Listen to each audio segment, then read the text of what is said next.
everyone. I hope you had an opportunity to rest and recharge this summer. This is our September 9th, 2025 meeting of the Social Equity Council, and I am calling it to order at 10:01 a.m. At this time, I'll call the roll. Councilperson Abercrombie. Here. Morning. Councilperson Beeman. Present. Councilperson Betts. Present. Councilperson Borges will not be joining us. I am here. Councilperson Davis. Councilperson Gaddis. Present. Morning. Councilperson Hawkins. Present. Morning. Councilperson Jefferson. Present. Councilperson Karpowitz. Councilperson Medina. Present. Morning. Councilperson Name. Present. Councilperson Shirley. Present. Councilperson Skyers Thomas. Madam Chair, she's coming over from Teams. She joined the wrong link, but she's here. Okay. Okay. I want the record reflect that she will be here. Councilperson Valeries. Councilperson Venator. Councilperson Walton. Just one more correction. Kelly is not here, but she has Sue Grace. So Sue, if you want to update your name so that Council President will know who you're representing, that'll be great. Thanks again. Thank you. I'll do that.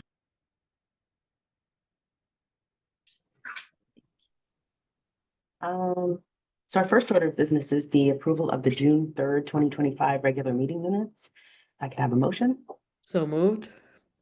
Second. Thank you. Any discussion? All in favor? Aye. Aye. Aye. Aye. Any opposed? Any abstentions? Okay, great. Next item on the agenda is the approval of our council code of ethics and conduct. Council members received that document from Director McGee on September 2nd. Director McGee, I wasn't sure if you and/or General Counsel Collazo Cruz wanted to say anything in advance of the motion. Absolutely. I'll turn it over to Marty. Good morning. Thank you.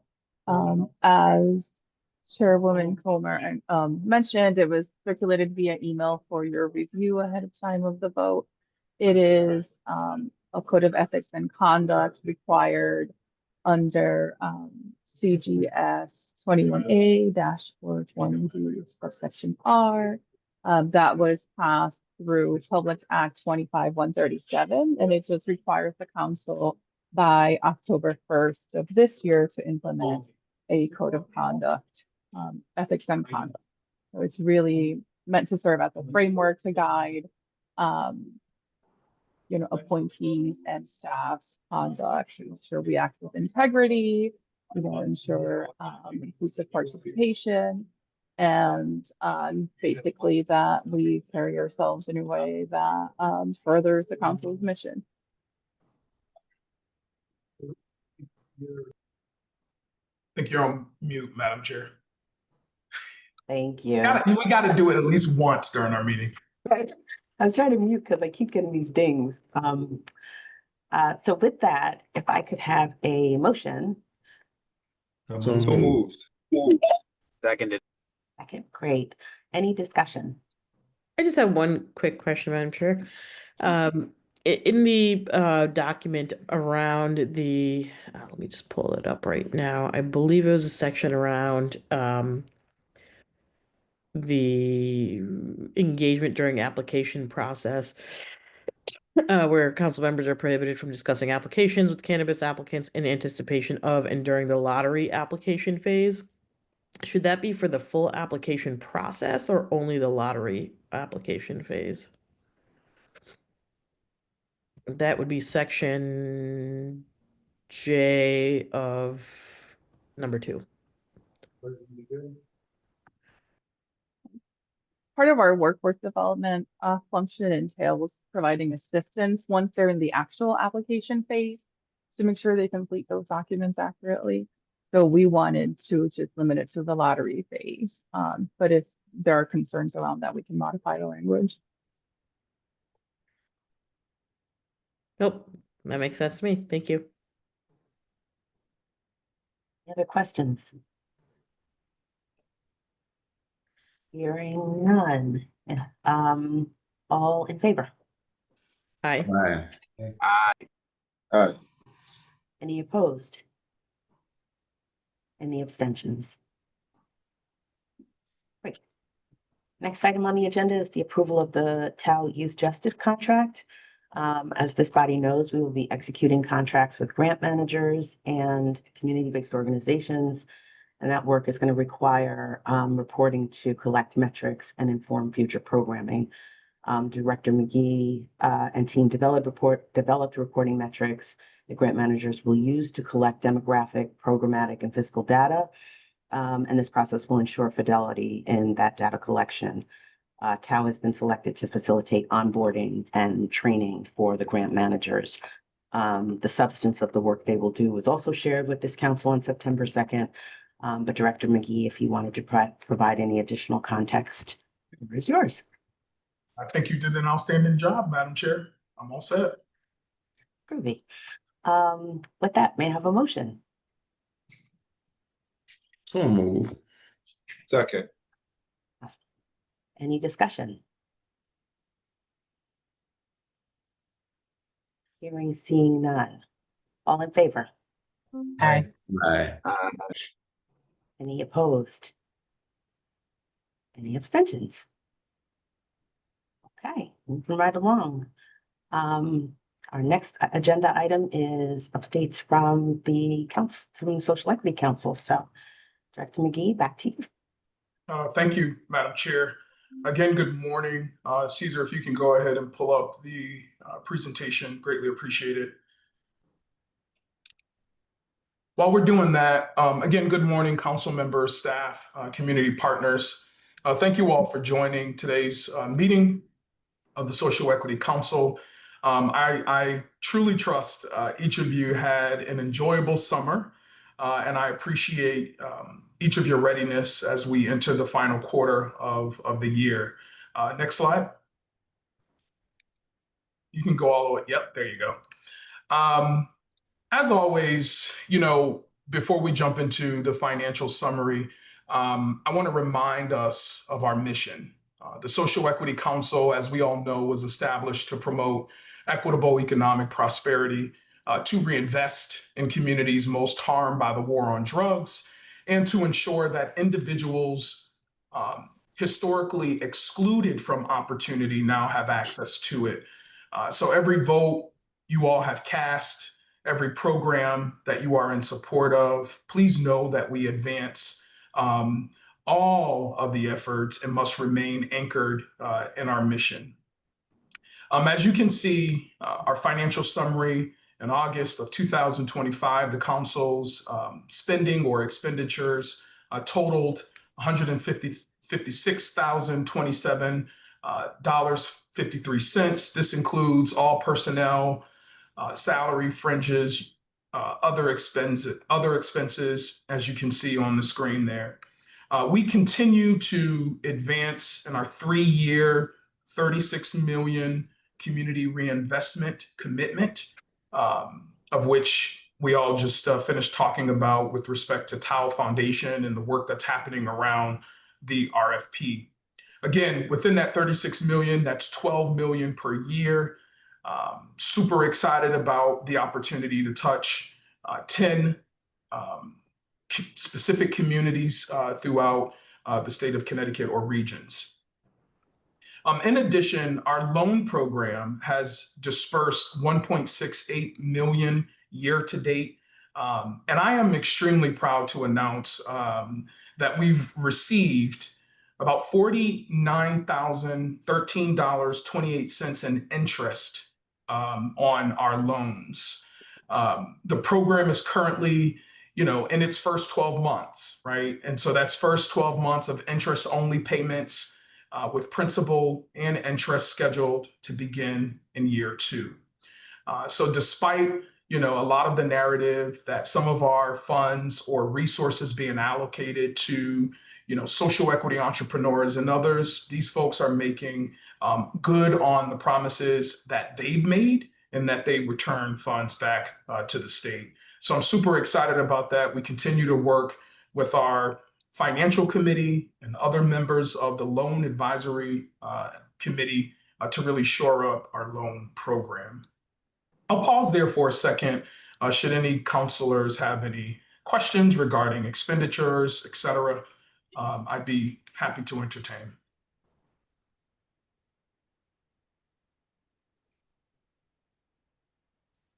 Ricky, quick question. The funds so the loan agreement interest, does that go back into the pool? So that it's almost like revolving, or does it go someplace else? Definitely revolving. Thank you so much for asking, which is why I'm so excited about it.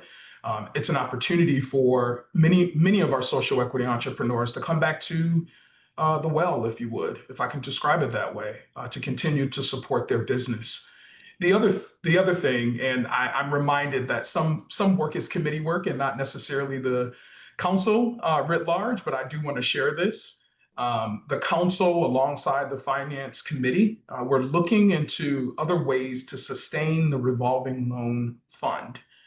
So whether that's living off interest only, making some investments elsewhere to increase the total amount of funds available to social equity entrepreneurs seeking loans. So we definitely want to sustain the fund, which is why, folks making payments on interest only, it's just a positive sign that many of these folks will be paying in the second year on their principal and interest. So great question. Thank you so much for asking.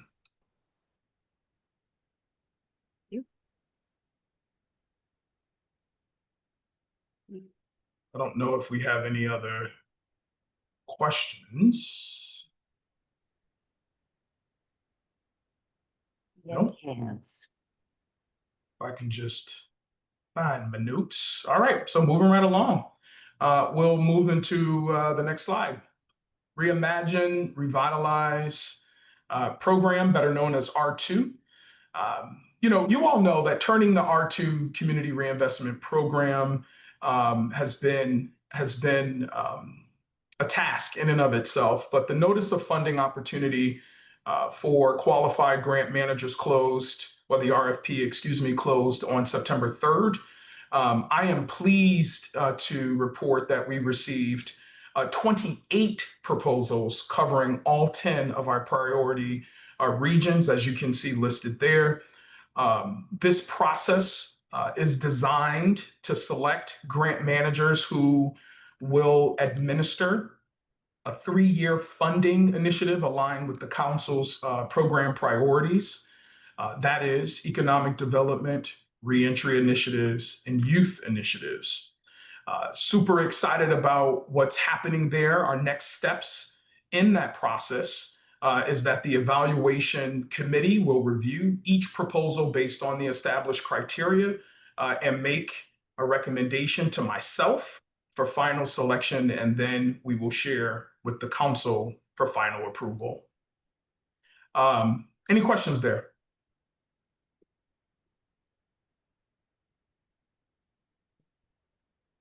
Awesome. Really quickly, before we go to the next slide, Caesar, I do want to say, folks, please follow us across all socials.